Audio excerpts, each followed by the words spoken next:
Osez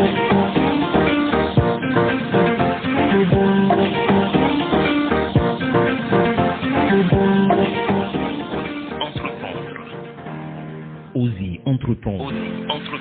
Osez entreprendre, votre émission dédiée à l'entrepreneuriat. Vous êtes entrepreneur, futur entrepreneur, quel que soit votre secteur d'activité, Osez entreprendre donne la parole aux porteurs de projets pour qu'ils franchissent le pas, mais également aux chefs d'entreprise pour qu'ils fassent bénéficier de leur expérience. Car l'accompagnement, c'est la garantie de réussite des pépites de demain. Et si Mimi vous accompagne sur le long de l'entrepreneuriat, tous les samedis à partir de 11h GMT sur la fréquence 95.5 Nana FM, la plus belle dame de Lomé. Bonjour mes chers auditeurs, ravi de vous retrouver ce samedi dans votre émission Osez entreprendre. Vous savez, cette émission vous donne la parole à vous qui vous cherchez encore, mais aussi à vous qui avez osé entreprendre.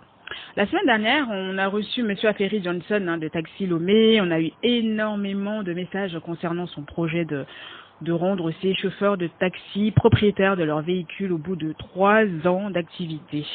Donc il y a des conditions bien évidemment à respecter. On va vous redonner son numéro de téléphone, donc le numéro de leur standard pour avoir plus de renseignements. Donc c'est le 93 59 19 19, je répète encore une fois, le 93 59 19 19. Pour ceux qui sont loin, si vous avez envie, mais je vous invite même à écouter Osez entreprendre tous les samedis matins. Donc le lien est partagé tous les samedis matins sur notre page Facebook Osez entreprendre. Aujourd'hui, j'ai la chance de recevoir Monsieur Haïté Ajavon. Il est promoteur et directeur de Arenou SARL, la société productrice du bouillon de cuisine 100% naturel et 100% local qui s'appelle AfriCube. Bonjour Monsieur Ajavon, bienvenue chez vous. Oui, bonjour ici. On revient juste après le jingle. Osez entreprendre.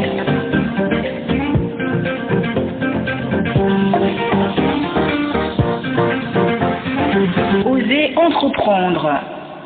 Monsieur Ajavon, vous êtes un ancien cadre informatique bancaire, mais aujourd'hui reconverti en un vrai entrepreneur militant engagé dans l'affranchissement économique de l'Afrique.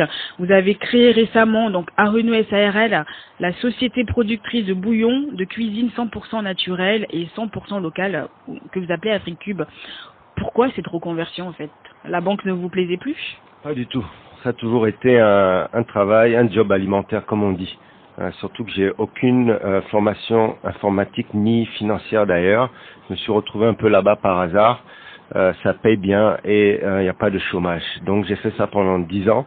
Mais le but c'était vraiment de rentrer au pays, rentrer sur la terre-mère et d'entreprendre quelque chose, de créer quelque chose en fait, créer de la richesse. Pas d'acheter, de revendre, mais créer quelque chose à partir de ce que nous avons ici. Qu'est-ce qui vous motive dans ce secteur?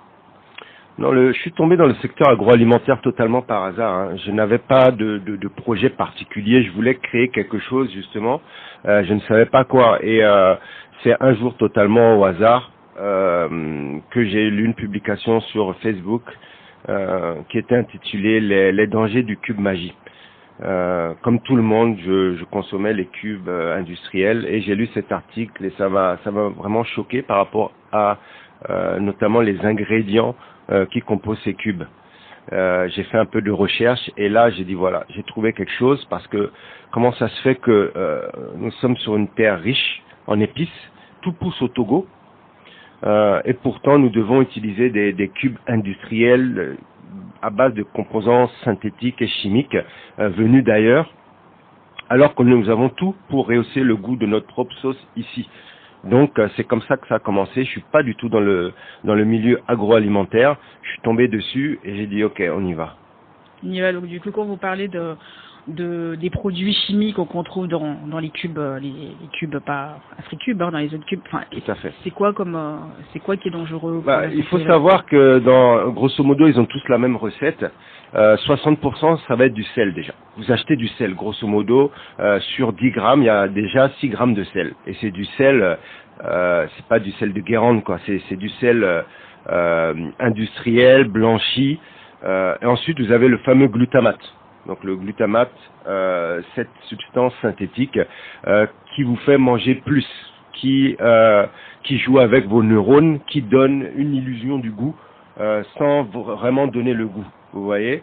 Et après, c'est que des composants comme des colorants, des matières grasses, des arômes artificiels. Donc quand on dit goût crevette ou goût poulet, il n'y a pas de poulet, il n'y a pas de crevette. Ce sont juste des arômes, des colorants, et c'est ce qu'on mange au jour le jour depuis qu'on est petit. Voilà, donc c'est ce qui compose tous ces cubes chimiques, et croyez-moi, 99%, comme moi je l'étais avant, ne regardent jamais la composition de ces cubes. Jamais. On cuisine avec tous les jours et on ne sait pas vraiment ce qu'on mange. C'est pratiquement dans l'ADN de la cuisine ouest africaine, et on ne pose pas de questions, on met le cube. Mais aujourd'hui, on a une génération consciente qui est sensibilisée, qui a accès à l'information grâce aux réseaux sociaux, et on peut tous aller sur Internet, droite, gauche, et tout simplement regarder sur l'emballage qu'est-ce qui compose ces cubes et quelles sont les conséquences. Et justement, qu'est-ce que vous différencie, qu'est-ce que vous mettez dedans dans vos cubes? Le but, c'était justement d'apporter une alternative saine et locale, c'est-à-dire rehausser, comme on le faisait avant la colonisation, rehausser le goût de nos sauces de manière naturelle avec les produits qu'on a chez nous. Tous les peuples, sur tous les continents, utilisent leurs produits pour assaisonner leurs plats. Mais nous, on est obligé d'avoir quelque chose d'étranger et de très mauvais pour la santé pour le faire. Donc nous, on s'est dit, on va mettre toutes les épices qu'on trouve chez nous. Donc, et on va bien l'emballer, on va le mettre sous une forme pratique pour qu'il rentre dans la cuisine. Toutes les épices, c'est-à-dire? Bon, par exemple, il y a du gingembre, il y a de la noix de muscade africaine qu'on appelle ici haïku, il y a de l'oignon, il y a du poivre noir, et très important, il y a la moutarde de Néré, ce qu'on appelle la moutarde traditionnelle, qu'on appelle Afiti au Togo, ou Sumbala au Mali, ou Netetu au Sénégal. Donc ça, c'est une moutarde traditionnelle, c'est une vraie richesse remplie de nutriments qu'on doit vraiment encourager à la consommation. Donc là, on valorise nos épices, et vous pouvez utiliser Africube dans toutes les sauces, ou en marinade, ou même directement dans votre assiette, et c'est très bon.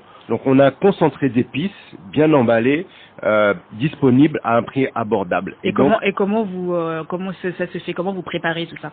Le processus de production, comment ça se passe? Oui, alors d'abord il y a eu, on a fait le projet, ça a quand même duré. Hein. On a mis au moins 1 an pour élaborer une recette qui pouvait aller avec tout.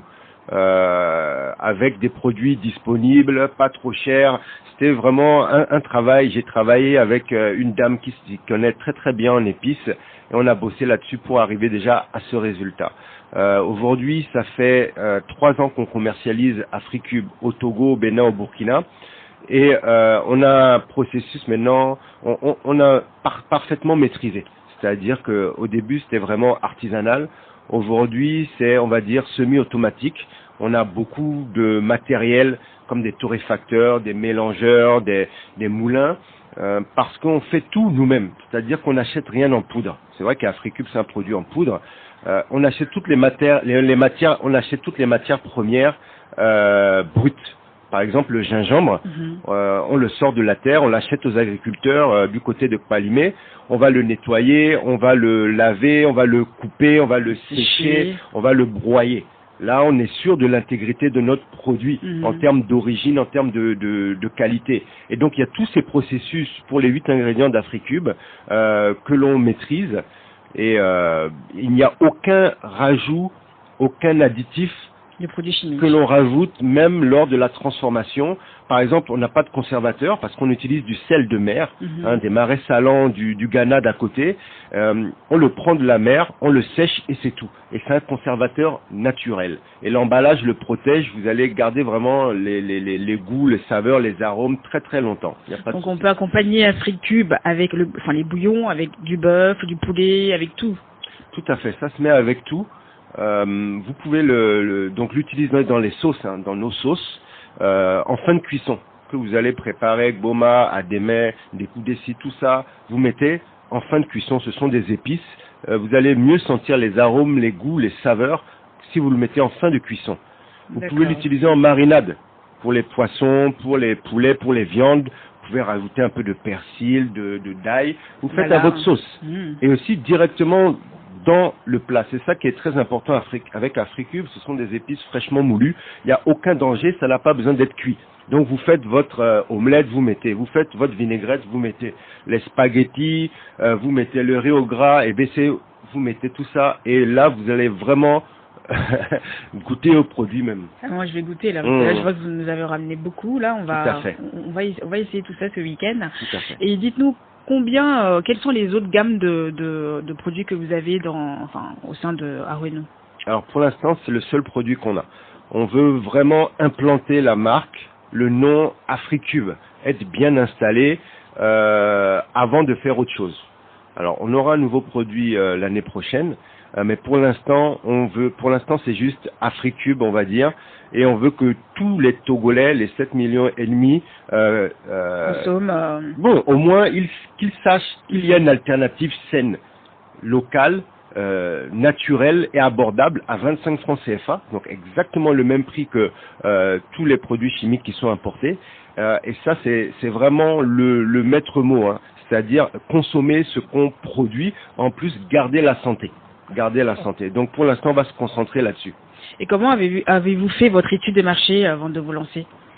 Donc je suis arrivé ici, je suis revenu, on va dire, en 2016, et donc il y a eu 1 an de projet, donc d'installation, d'études de marché, de viabilité.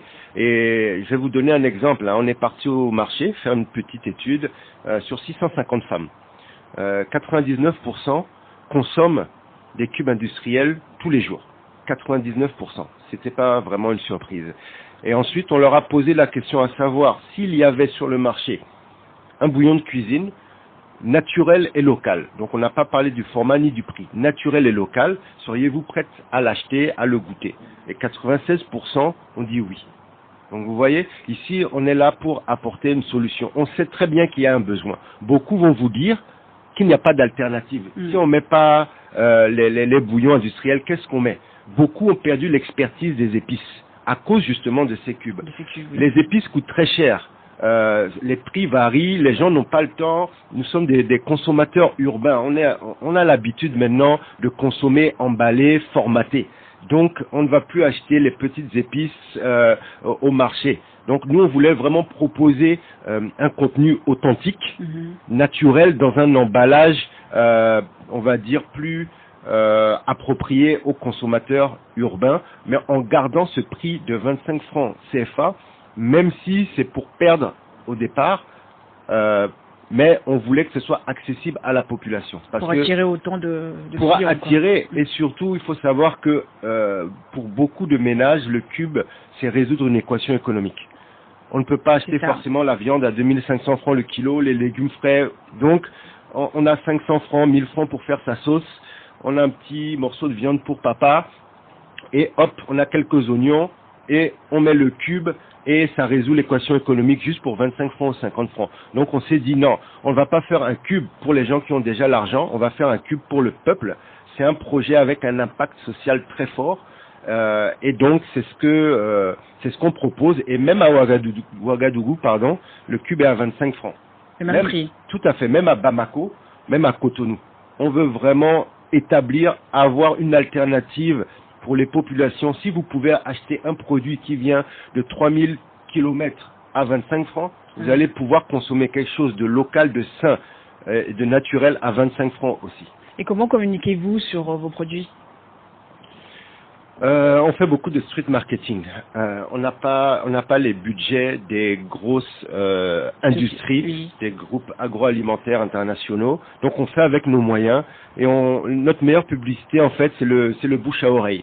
Quelqu'un qui goûte, qui mange, il va en parler à son voisin, à sa tante, à sa copine, etc.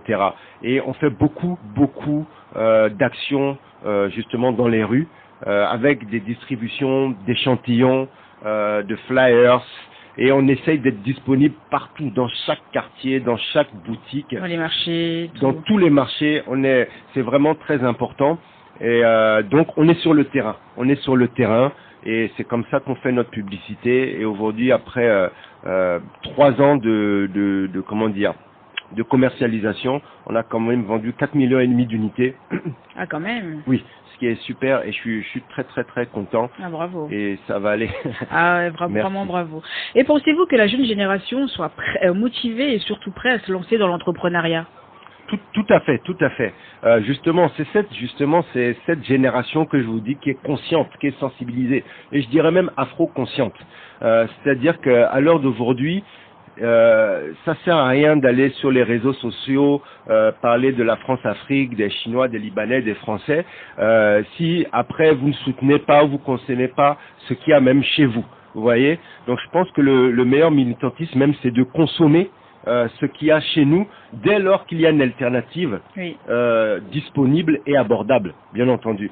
Donc c'est cette génération, la génération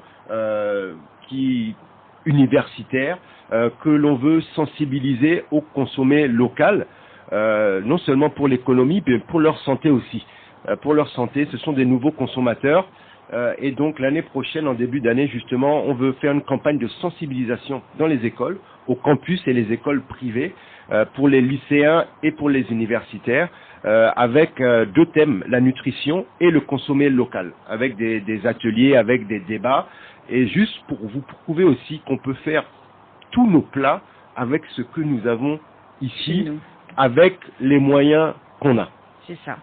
Mais écoutez, en tout cas, on va marquer un temps de pause, on va revenir juste après. Vous connaissez Fabregas? Tout à fait. Tout à fait. Le morceau Yamado.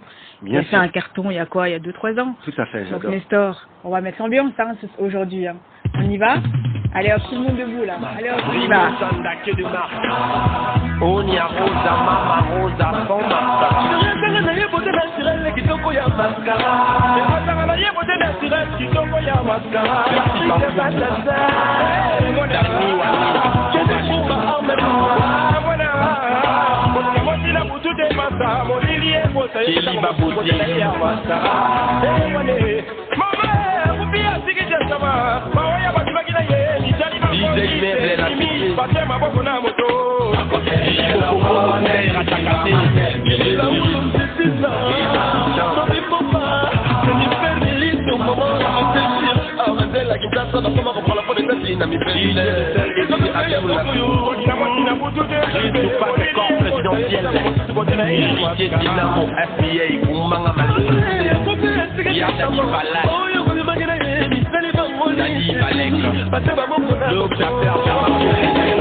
Salut à tous, c'est Phil le Montagnard d'Africa Radio Paris.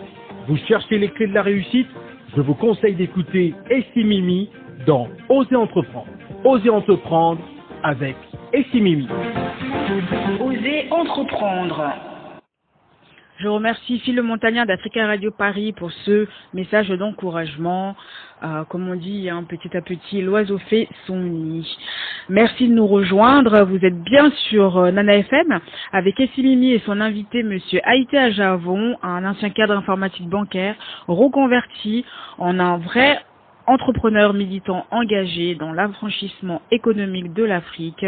Il est promoteur et directeur de Areno SARL, une société de bouillon de cuisine 100% naturelle et 100% locale appelée Afrique Cube.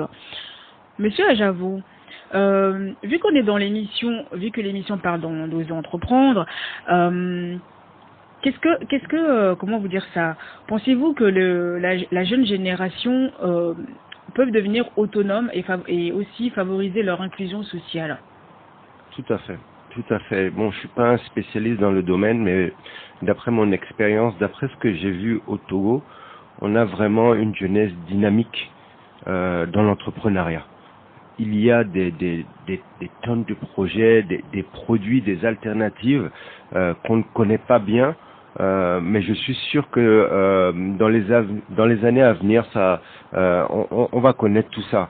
Moi qui suis dans le milieu de l'entrepreneuriat, tous les jeunes que j'ai pu croiser, il y a une vraie dynamique, il y a une vraie puissance, et c'est un moyen pour s'en sortir dans cette économie de marché. Et donc oui, j'ai confiance, surtout au Togo. On a beaucoup d'opportunités, il faut savoir les saisir, être patient, travailler dur, et tout arrivera à point. Et oui, j'espère qu'ils sont là, qu'ils entendent et qu'ils sont conscients que faut pas se décourager surtout. Les idées sont là, mais il faut les mettre en pratique, et tout doucement ils arriveront à mettre tout ça sur pied, quoi. Tout à fait. Et on va parler bio, 100% bio. Parlez-nous du monde de 100% bio, parce que vous êtes dedans. Alors moi je fais du 100% naturel. AfriCube n'est pas encore bio, mais c'est 100% naturel. Donc ça, pour arriver au niveau bio, il faut quoi, une certification? Comment ça se passe? Tout à fait, mais pour l'instant, c'est pas du tout mon but d'arriver au bio. C'est d'abord le naturel, en tout cas ici, par rapport aux produits que j'utilise. Je suis sûr que si je faisais une étude plus poussée, mon produit serait certainement bio. Mais c'est vraiment pas là mon objectif. Peut-être si le jour où je vais conquérir les marchés occidentaux, peut-être que je me pencherai plus sur cette question. Mais pour l'instant, c'est déjà d'utiliser les ressources naturelles et de rien rajouter de chimique pour la couleur, pour le goût, pour la conservation. Et comment avez-vous financé votre projet? Est-ce que vous avez fait un prêt? Comment ça s'est passé? Alors, j'ai commencé le projet avec mon propre argent, en fait. Avec mon propre argent, c'était un gros sacrifice. Et c'est pour ça qu'il faut vraiment être prêt. Quand on se lance, il faut pas tarder, mais il faut être prêt. Il faut être prêt financièrement. Il faut pour parer à toute éventualité. Donc non, c'est avec mon propre argent que j'ai commencé, mais le projet à la base, il était petit. Disons que je me voyais ici en train de faire mes petites épices tranquilles avec 2-3 employés, vendre ça dans les marchés locaux, et ça s'arrête là. Et au fur et à mesure, il y a eu un engouement. Et c'est là que je me suis retrouvé dans le monde des produits de masse, on va dire, des produits de première nécessité. Et ça a tellement plu que je me suis retrouvé vraiment dans l'agroalimentaire. Et c'est là que je me suis retrouvé à court d'argent. Parce que quand on commence un business, donc il y a tout cet investissement. Donc déjà, toute la phase projet. Les imprévus. Voilà, il y a la phase projet où vous gagnez pas d'argent, vous vous installez, mais vous payez des loyers, vous payez des gens, vous payez des machines. Donc il y a cet investissement. Et ensuite, quand vous commencez la commercialisation, ça va tout petit. Surtout pour le marché du bouillon, vous vendez des bouillons à 25 francs CFA. C'est tout petit. Vous n'avez pas les millions pour faire la communication de panneaux de télé, de radio. Et ça prend du temps. Et pendant ce temps-là, vous achetez les matières premières, vous payez les gens, vous continuez à acheter des machines, vous payez de l'emballage, ça coûte très très cher. Et donc j'ai réussi, le projet plaisait à l'État, notamment au ministère du Développement à la base. Et ils nous ont accompagnés et j'ai pu aussi avoir un financement fin 2018, notamment pour payer ma première campagne publicitaire en fin d'année 2018. Et ça m'a vraiment donné un boost. Et le temps que, disons, les ventes progressent. Voilà. Donc on va dire que c'était mon propre argent. Ensuite j'ai eu un financement et aujourd'hui j'ai aussi un associé qui est avec moi, à qui le projet a plu, un ami d'enfance et qui finance pour notre développement, on va dire. Voilà. Et quels sont les projets pour d'Africube, enfin d'Awenou, puisque Africube. Oui, Awenou. Bon, comme je vous disais tout à l'heure, on va sans doute faire un nouvel arôme l'année prochaine. Ça c'est une première chose. On veut vraiment, dans les 3 ans qui suivent, au moins avoir que le produit soit très très très bien connu au Togo, sans donner de chiffres, et dans les 5 ans s'installer durablement dans la sous-région, notamment au Burkina, en Côte d'Ivoire et au Sénégal et au Mali. Voilà, puisque le marché qu'on vise c'est la CEDEAO, c'est pas le Togo. Le Togo c'est l'étincelle, c'est la base. Vous voyez, on veut donner cette alternative ou l'opportunité à toutes les personnes de la CEDEAO de pouvoir consommer un bouillon de cuisine naturel et local et installer d'autres unités de production dans tous ces pays et en Afrique centrale aussi. Et où est-ce qu'on peut vous trouver? Vous avez des points de vente? Tout à fait. Bon, à Lomé, vous pouvez nous trouver dans tous les marchés de la capitale. Nous sommes dans tous les marchés. On n'est peut-être pas visible parce qu'on n'a pas les visuels marketing, mais vous demandez aux bonnes dames Africube, elles vont vous sortir ça, 25 francs CFA, il n'y a aucun problème. Nous sommes aussi dans les supermarchés Ramco et épiceries du Levant et diverses boutiques spécialisées comme Togo Simé par exemple. D'accord. Donc de toute façon, on a les contacts. On va prendre un numéro ou. Oui, vous pouvez appeler alors la page Facebook Africube Togo, notre Instagram aussi Africube Togo, et le numéro de téléphone c'est le 93 14 33 38. 93 14 33 38. Si vous voulez retrouver les produits d'Africube, donc qui sont dans tous les supermarchés Romco, mais vous pouvez avoir plus d'informations sur le 93 14 33 38 93 14 33 38. Je vous remercie Monsieur Ajavon pour votre présence et vos conseils. Écoutez, merci d'avoir au moins répondu aux attentes de la consommation. Et là, on est c'est le mois de la consommation locale, donc ça tombe vraiment très bien et on vous encourage vraiment dans ce sens-là. Merci. Merci à vous d'avoir suivi Osez Entreprendre, votre émission qui encourage l'entrepreneuriat. Merci à Nestor à la réalisation, merci à mon collabo Faustin, merci à Cathy, à Messi pour la bande-annonce, à notre partenaire média à l'éveil de la nation, et puis je fais un gros bisou à mes parents qui m'écoutent tous les samedis matins.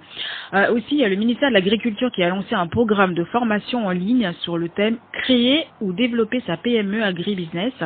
Le but est de donner un élan dans la création ou le développement d'entreprises. Donc les ateliers sont en ligne, parce que c'est les cours en ligne, donc les ateliers c'est tous les jeudis de 16h à 18h, donc c'est sur leur site internet, donc formation avec un S, agricole avec un s.tg/agripreneur. Donc vous trouverez le lien aussi sur notre page Facebook. Et Osez Entreprendre donc aura un atelier à partir du 25 octobre sur le thème de comment définir sa stratégie marketing.